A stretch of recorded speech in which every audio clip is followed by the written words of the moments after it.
종합제 TV 시청자 여러분 안녕하십니까. 2019년 5월 9일 오전 7시입니다. 드디어 국방부, 미국 국방부입니다. 한국 국방부가 아니고 미국 국방부도, 미국 합참도 지난 주말에 있었던 북한 군의 미사일 발사를 미사일이라고 이야기를 했습니다. 미사일이라고 이야기를 했습니다. 발사체라고 이야기하지 않았습니다. 미사일과 로켓포를 같이 쏘았다, 섞어서 쏘았다, 이렇게 이야기했습니다. 즉 미사일과 단거리 미사일과 방사포를 섞어서 쏘았다, 이렇게 정확하게 이야기를 했습니다.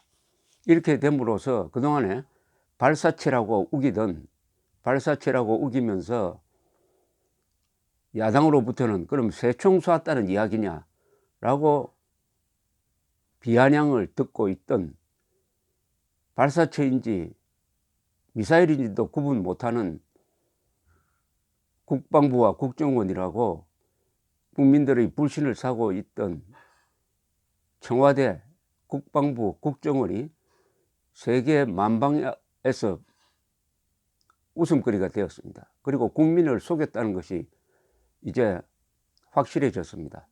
국방 문제에 관해서, 국방 문제에 대해서도 국민의 안전과 직결되는 핵 문제에 대해서 사실을 은폐 축소하려고 한 청와대, 국방부, 국정원의 책임자는 형사처벌해야 됩니다. 지금 야당은 이렇게 말장난처럼 비판을 할 게 아니라 고발을 해야 됩니다. 고소고발을 해야 됩니다. 고소고발을 해야 돼요. 무슨 항목으로 고소고발을 하느냐. 군사 문제에 대해서 명백하게 국민을 향해서 허위 보고를 한 사람은 적용할 법규가 엄청 많을 겁니다. 직무유기에서 직권남용해서 군인인 경우에는 군사적 이적행위까지 적용될 겁니다. 군사적 이적행위에 대한 처벌은 사형 무기입니다. 이런 식으로 국민을 바보로 만들고 스스로 바보가 되는, 이것은 우리나라 역사상 있어 본 적이 없습니다. 세계에도 이런 일은 없습니다.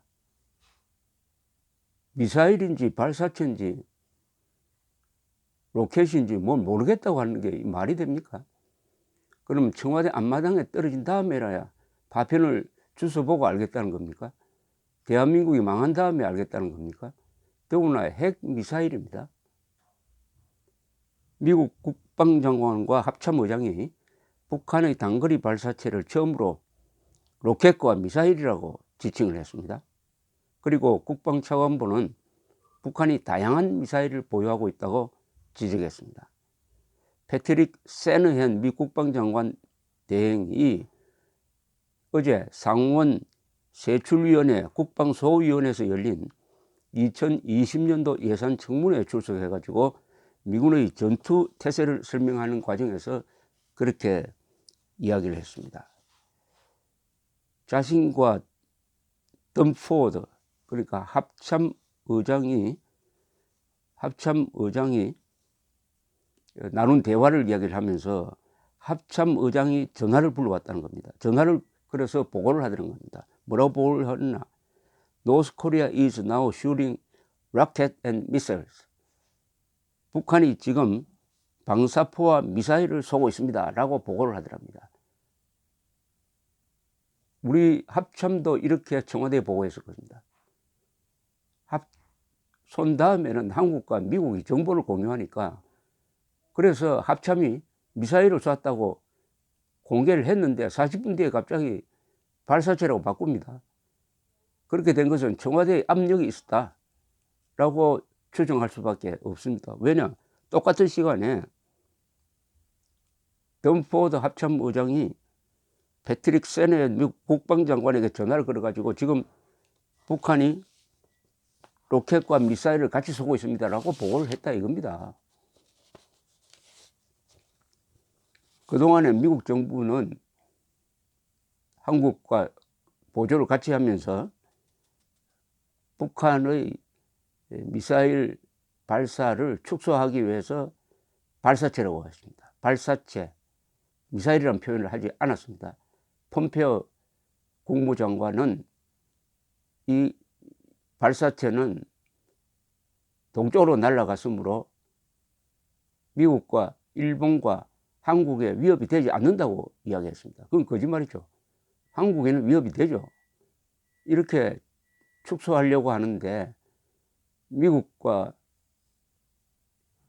한국의 정치인들이 일종의 합작한 셈입니다. 그러나 미국의 군인들은 거짓말이 하지 않습니다.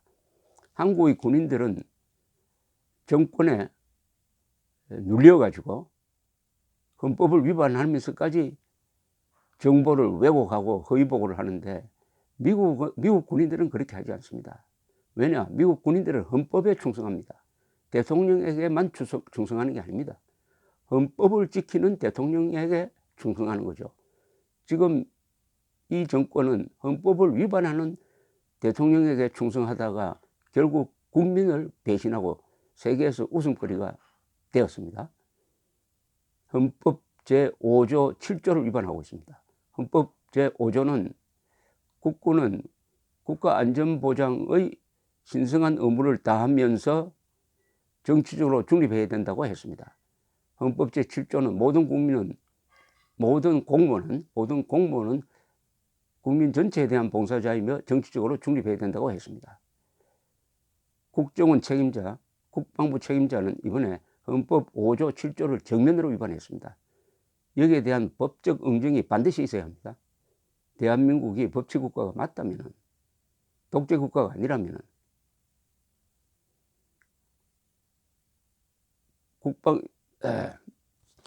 미 상원 국방소위원회 소속 수전 콜린스 상원 의원은 역시 북한 단거리 미사일이라는 표현을 썼습니다. 그러면서 미국과 한국의 연합훈련이 축소된 상황에서 주한미군의 대비태세는 문제가 없느냐 이렇게 물었습니다.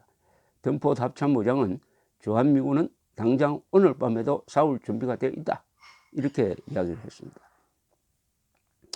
제임스 앤더슨 국방부 전략담당 차관보도 같은 날 하원 군사위원회에서 열린 미사일 방어 예산 청문회에 출석해가지고 북한의 미사일 역량을 얕보아서는 안 된다 이렇게 이야기를 했습니다. 북한은 이동형 ICBM과 고체 추진형 중거리 탄도미사일, 잠수함 발사 탄도미사일 등 다양한 미사일을 종류별로 보유하고 있으며 미국이 직면하고 있는 주요 미사일 위협 가운데 하나다 이렇게 분명히 이야기했습니다. 그런데 우리 국정원은 국회에 가서 보고하기를 이번에 쏜 게 도발이 아니다라는 거예요. 세상에 미사일 쏜 게 도발이 아니면 뭐가 도발입니까? 그러면서 방어용이다. 방어용 훈련을 한다. 공격용이라고 볼 수 없다. 아니 그러면 서울에 핵미사일이 떨어져서 한 수십만 죽어야 공격용이라고 규정하겠다는 것 아닙니까? 이것은 김정은 수석 대변인을 넘어서 그래서 국가정보원이 아니라 북한정보원이다 해서 북정원이라는 별명까지 윤상현 그 외교위원장으로부터 들은 자존심이 완전히 무너졌습니다. 국정원과 국방부. 적으로부터는 두려움의 대상, 국민으로부터는 신뢰의 대상이 되어야 될 국방부와 합참과 국정원이 조롱거리가 되었습니다. 왜냐? 거짓말을 했기 때문입니다. 거짓말. 좌파 정권에 눌려가지고 거짓말을 하다가 이 모양이 됐습니다. 미국 본토 방공을 책임지고 있는 테런스 오셔너시 미군 북부사령관은 현재 미군이 보유한 방어망 GMD로서 북한 미사일을 요격할 수 있느냐는 국회의원들 질문에 언제든 성공적으로 요격할 수 있다. 성공률은 한 97%에 이른다고 말했습니다. 그것은 미국 본토가 그렇다는 겁니다. 미국 본토가 그렇지 한국은 전혀 더구나 이번 발사한 미사일은 전문가들에 의해서 세계 전문가들에 의해서 이미 이스칸데르형이라고 거의 확정적으로 분석되고 있습니다.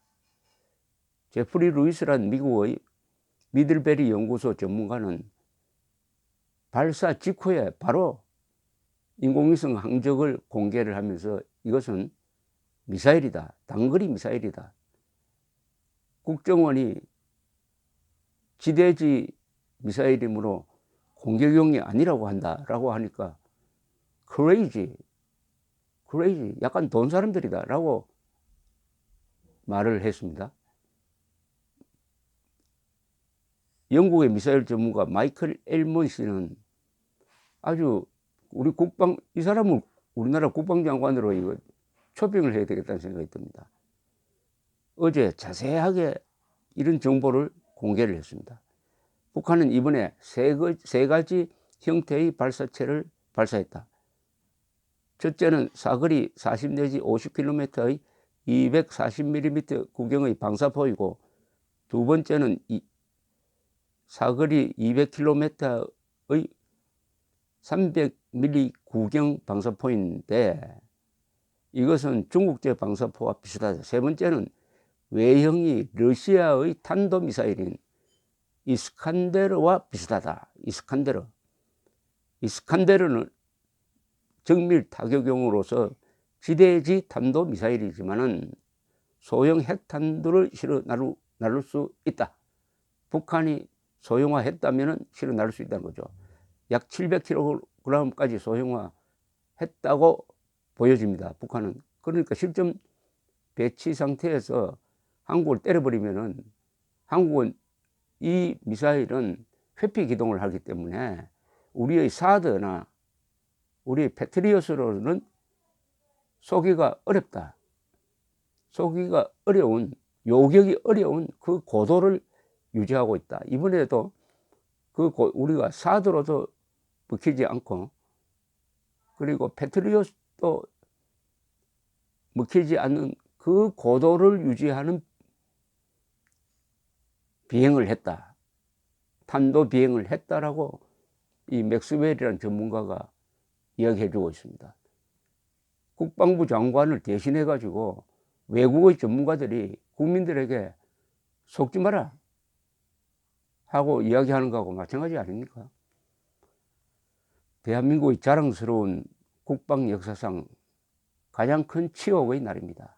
가장 큰 치욕의 날이었습니다. 합참이 멀쩡하게 미사일 쏘았다고 정확하게 발표했으면 그런 줄 알아야지. 40분 뒤에 바꿨다는 거. 40분 뒤에 왜 발사체로 바꿔가지고 국민을 속였느냐. 여기에 대한 국정조사뿐만 아니라 수사가 있어야 됩니다. 공안부 검사가 이럴 때 활동을 해야 됩니다. 오토 원비어 학생의 어머니, 오토 원비어는 잘 아시겠지만 북한에 억류됐다가 초죽음이 되어서 석방된 직후에 죽은 학생입니다. 대학생입니다. 미국 대학생이죠. 그 어머니가 북한 인권 관련 세미나에 나와서 이야기를 했습니다. 김정은은 세계의 암덩어리다. 암세포를 죽이지 않으면 우리가 죽는다. 앱솔루트 이블이다. 절대 악이다.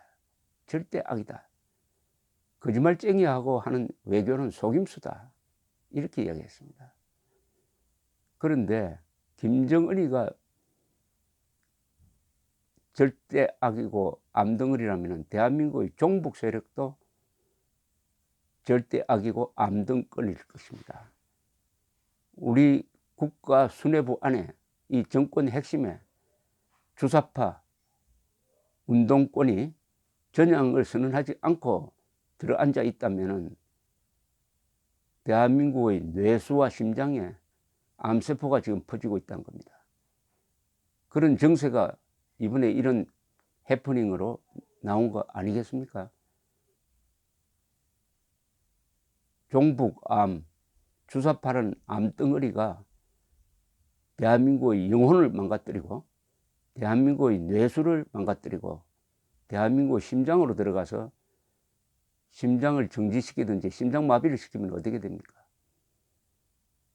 아무리 육체가 멀쩡해도 정신이 망가져 버리면은 자살합니다. 이번 이 사태는 이성적으로 수습해야 됩니다. 헌법에 따라서 해야 됩니다. 국가 생존 차원의 결단이 있어야 합니다. 국회도 야당도 그리고 무엇보다도 국군에 이런 합참의장 이런 국방장관만 있겠습니까? 애국심에 불타는 헌법에 충성하는 장교들이 따로 있을 것이라고 생각합니다. 감사합니다.